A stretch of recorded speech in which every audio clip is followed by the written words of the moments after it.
ছাব্বিশে অন্তত দুটো পরিবর্তনের প্রবল সম্ভাবনা। এক, গতবার এ রাজ্যের বিরোধী দল হয়েছিল ভারতীয় জনতা পার্টি ৭৭টা আসন পেয়ে। যদি এখন কটা আসনে আছে তিনি নিজেও জানেন না, কিন্তু তবু বিরোধী দল হয়েছিল।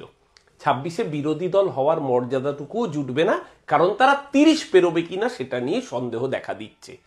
বাঙালির উপর যে অত্যাচার, এসআইআর এর নাম করে মানুষের নাম বাদ দেওয়া, বাংলা ভাষায় কথা বললে বাংলাদেশে পাঠিয়ে দেওয়া, বাঙালি ওদের ৩০ পেরোতে দেবে না। আরে ব্যাস, আপনি জানলেন কি করে? না মানে আপনি কি আগে জ্যোতিষবিদ্যা কিছু শিখে টিকেছিলেন নাকি? না মানে জানেন তো, আমিও না শিখেছিলাম, ওই কম বেশি একটু একটু মানে বলতে পারি। তো এতক্ষণ আপনি আপনার মতো করে জ্যোতিষবিদ্যা করে বললেন, এখন আমি আমার মতো করেই বলছি। আমার যতদূর মনে হচ্ছে যে 2026-এ আমাদের সিএম মানে মুখ্যমন্ত্রী প্রাক্তন মুখ্যমন্ত্রী হবে। অর্থাৎ এখন মমতা ব্যানার্জি, উনি প্রাক্তন মুখ্যমন্ত্রী মমতা ব্যানার্জি হবে। এবং টিএমসির যে সমস্ত নেতারা আছে তার মধ্যে কিছু সংখ্যক জেলে যাবে এবং কিছু সংখ্যক তাদের তো বাড়িতে হাঁড়িতে চাল ফোটাতে হবে। তো তাই তারা ওই তাদের নেতৃত্ব দেখানো চপ শিল্প, মুড়ি শিল্প, ঘুগনি শিল্প, বিস্কুট শিল্প, এই সমস্ত শিল্প করে বেড়াবে। এবং আপনার জ্যোতিষবিদ্যা ঠিক হবে নাকি আমার জ্যোতিষবিদ্যা ঠিক হবে, সেটা কিন্তু আমার কমেন্ট বক্সে কিন্তু মানুষ বলে দেবে।